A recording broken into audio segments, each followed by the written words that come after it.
Hello po, nasa silihan ulit po tayo ngayon. Ang bidyong ito ay magpapaliwanag sa inyo kung ano ang ating gagawin sa ating mga halaman na sili para gumanda po at dumami ang kanyang mga bunga, para magkaroon siya ng maraming bulaklak, lumaki at dumami na po ang ating pagbebentahan. Ang presyo po ng sili ngayon ay maabot na po ng 600 sa market.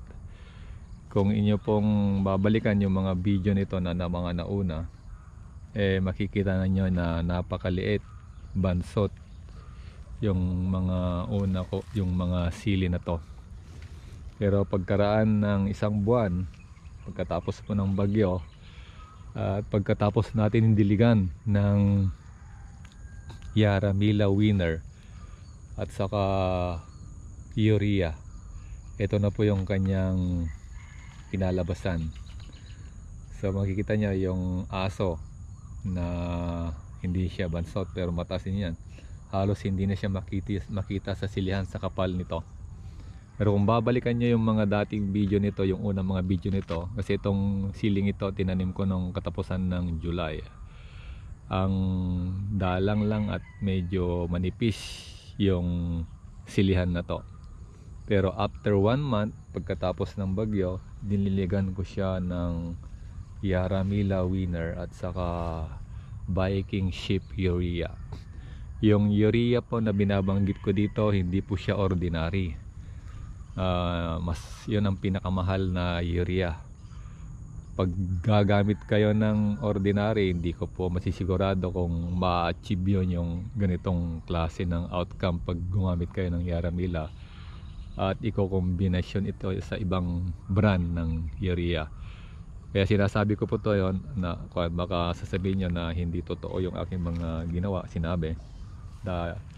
Sasabihin ko sa inyo na yung urea ay iba. Yung pinakamagandang urea ang ginamit ko dito, gagawa din ng Yara.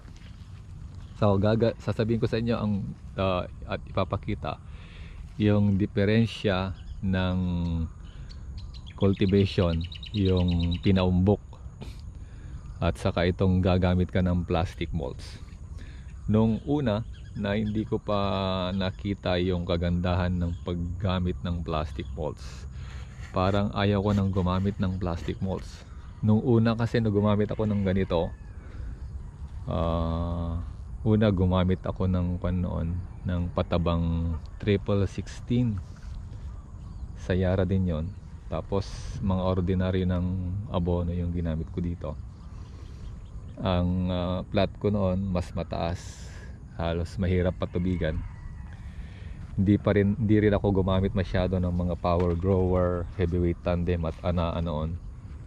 Kaya na-discourage ako sa outcome ng the gardening or production na ginamit ko itong plastic molds. Pero nitong mga huli, iniba ko yung style, iniba ko yung process ng gardening na aking nawa. Hindi ko pinataas masyado itong plat. Ginawa kong mababa lang. So kung titignan nyo, napakababa nung plat na aking ginawa. Halos konti lang ang taas nito dito sa may kanal nito, konti lang ang taas nito. Kaya konting patubig mo lang ito, mababasa na yung puno, yung mismong panan ng sili. Kaya madali siyang patubigan. Noon mataas yung sa mga itinuturo kasi sa paggawa ng plat, medyo hindi masyadong akma. Tinuturo nila na medyo itaas mo yung plat para hindi daw parang mababat sa tubig. Pero nung sinubukan ko ito dito, iba yung location ng aking farm at iba din yung ating situation. Dito madaling madrain yung tubig, madaling bumaba yung tubig, kaya hindi pwede dito na gamitin yung masyadong mataas na plat. Kaya yung sumunod na pagtatanim, ang ginawa ko, mababa lang yung plat, hindi masyadong malalim yung kanal para mag-overflow siya at madiligan yung mga sili. Kaya ganito ang aking ginawa. Sinubukan ko rin nung mga unang buwan yung side dress. Nilalagay ko dito sa banda dito yung abono. Hindi ko siya binutasan sa tabi. Dito sa may tabi. Siguro 2 to 3 inch ang layo niya sa puno. 2 times akong naglagay ng dito urea. Nagdilig ako una ng Yarabila din. Ay hindi pala, calcium nitrate yung unang dinilig ko dito. Tapos naglagay na ako ng side dress na urea. Pero pagkatapos nun, ulan-ulan konti pero hindi masyadong malakas. So ang nangyari, hindi masyadong namunga itong ating sili, pero hindi masyadong lumaki o ubusbong. Nagkaroon siya ng mga bunga, kaya lang hindi masyadong madami, hindi rin siya nagsanga. Ang akala ko malulugi ako sa ginawa kong yon, pero hinintay ko lang na lumaki siya hanggang sa pagkat namunga siya nung nag-harvest ako dito katapusan ng September. Doon ako nagsimulang mag-harvest, pero konti lang yung harvest, konti lang, mababa pa yung sili, 50 lang noon. Then maraming mga pumupunta dito, bumibili sa akin ng seedlings, hanggang sa i-compare na nila yung kanilang mga sili, halos parehas na raw kami ng laki ng sili. Naisip-isip ko na parang tinalo yata ako ng mga bumibili sa akin o binebentahan ko ng seedlings. Medyo nahiya tuloy ako at wala akong masabi dahil parang palpak yata ulit yung aking ginawa. Ngayon, hinayaan ko lang na ganito. Buhay pa naman mayroon ako napipitas, kaya lang po konti-konti. Sa luwag na ito, yung napipitas ko noon nung nagkakaroon ito ng mga hinog, yung pinakamarami ko yata nakuha dito mga 40 kilos lang tapos mababa pa yung presyo. Ang presyo noon mga 50 yata, 50, 70 ganon. Tapos nung tumaas na, nakakuha ko dito ng mga mahigit 20, tapos bumaba 10. Tapos nung huli mga 5-6 na kilo, pero baka 350 na yung presyo noon. So ang ginawa ko yon, pagkatapos ng bagyo, yung binanggit ko sa mga previous video, pagkatapos ng bagyo, nisprayan ko na ng C10 at saka calcium nitrate para hindi patuloy yung paglapnos. Pero ngayon marami pa rin lapnos, kaya lang kagandaan nito, umuusbong at patuloy siyang umuusbong, lumalaki, dumadami ang bunga. Kagaya nito, mga parang mamamatay ito mga noon, pero umuusbong siya, dumadami yung kanyang mga sanga. Itong mga to, ito yung mga unang mga kanon na tinumba ng bagyo, pero umuusbong siya, tumadami yung kanyang mga bunga. Marami pa rin siya mga lapnos, pero meron naman akong gamot sa lapnos saka sa mga panahon na ito, lahat ng mga sili nilalapnos kasi umuulan. Wala akong problema dun sa lapnos. Natutuwa ako dahil nagkakaroon ng lapnos yung mga sili. Pagalingan ngayon sa pagkontrol ng lapnos.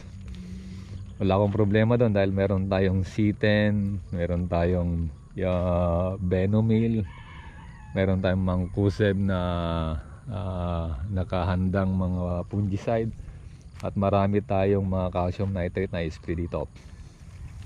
Siguro ngayon medyo paitik-atik pagkatapos ng ulan, siguro mamayang hapon isprayan ko ito ng fungicide. So ganito na yung ating sili. napakakapal at napakadilim ngayon dito sa ating silihan, dahil ito yung nangyari sa pagdidilig natin ng Yaramila at Viking Ship Urea.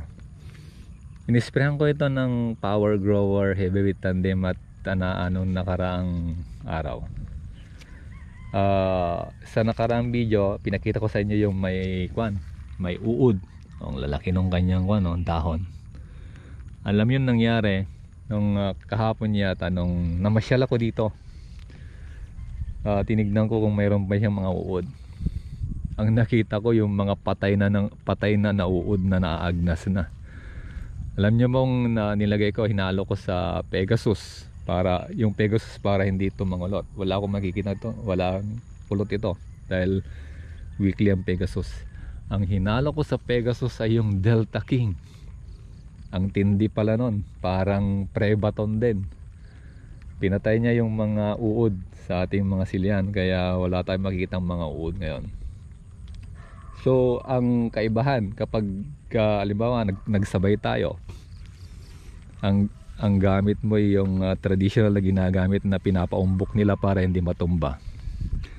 Pag magdidilig ka ng Yaramila Winner at Urea sa mga pinaumbok na lupa, hindi masyadong iepekto dahil yung ugat ng sili nasa ilalim. So hindi masyadong maabot ng fertilizer. Hindi kagaya nito na halos nung itinanim ko to, yun na lang, no? Ito kasi nasa labas yung kanyang halos lumabas yung kanyang mga ugat. Kaya kapag diniligan mo, nababasa ka agad.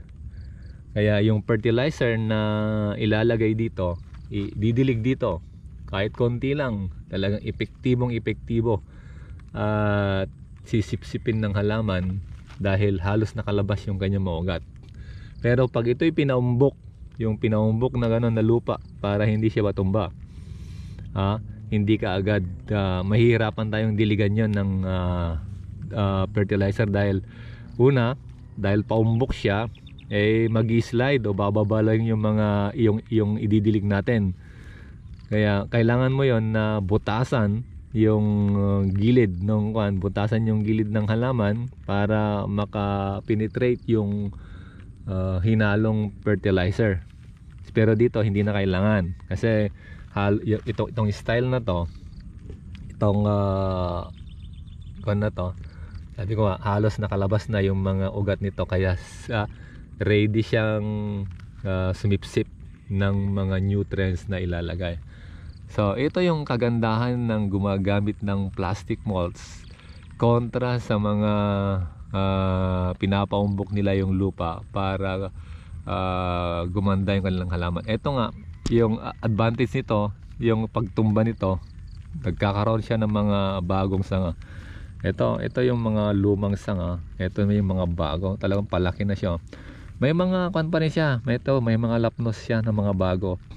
Pero hindi ako hindi ako nang more problema dyan kasi marami tayong gamot ng lapnos.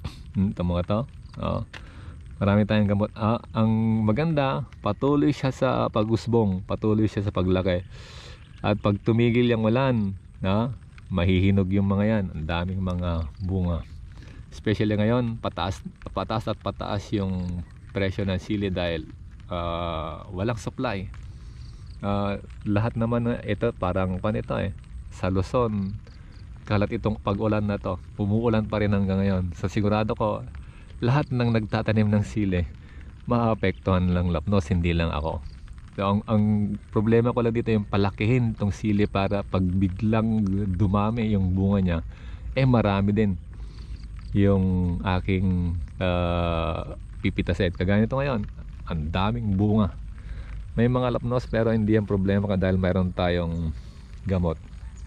Saka natural yan. Lahat naman ngayon na sili nagkakaroon ng lapnos. Pero maganda dito, patuloy siya sa paglaki, patuloy siya sa pag-usbong, patuloy siya sa pagmumulaklak. At napakadilim ngayon dito dahil sobrang green. Itong nangyari 1 month pagkatapos kong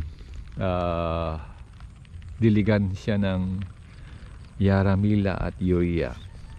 Isang buwan na po to, kaya napaka green ngayon, napakaganda niya tignan at kumakapal lalo. So sa January, pag hindi lahat nalapnos ito sa January, marami na akong pipitasin. At kung 600 pa rin ang aabutan kong presyo, ay napakalaking swerte ang darating sa akin nito. So sinishare ko sa inyo ito para alam nyo yung gagawin, para meron kayong mga masagot ang inyong mga katanungan, ang inyong mga problema, masolusyonan. Nang sa ganon ay hindi kayo malugi, hindi kayo ma-discourage naman. So matagal na po itong sili nito. Tinanim ko to nung katapusan ng July, sabihin natin August, September, October, November, December na po ngayon. So maglilimang buwan na itong siling ito.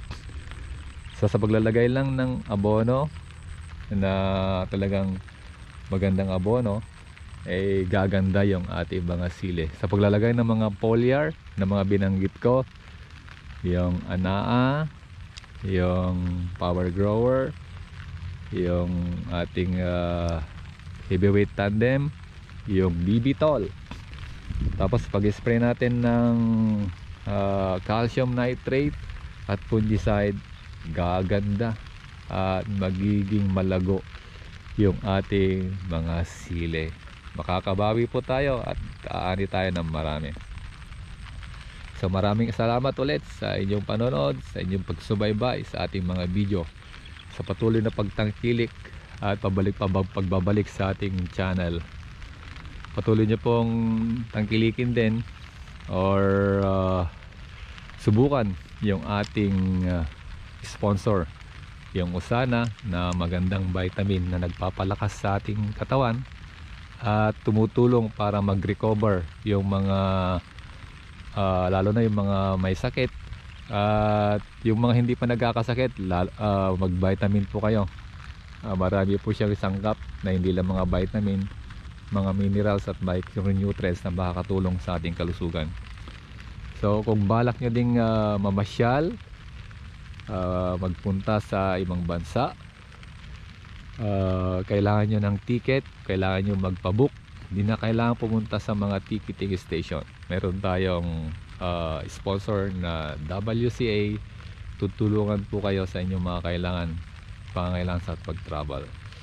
So maraming salamat sa inyong panonood. God bless po.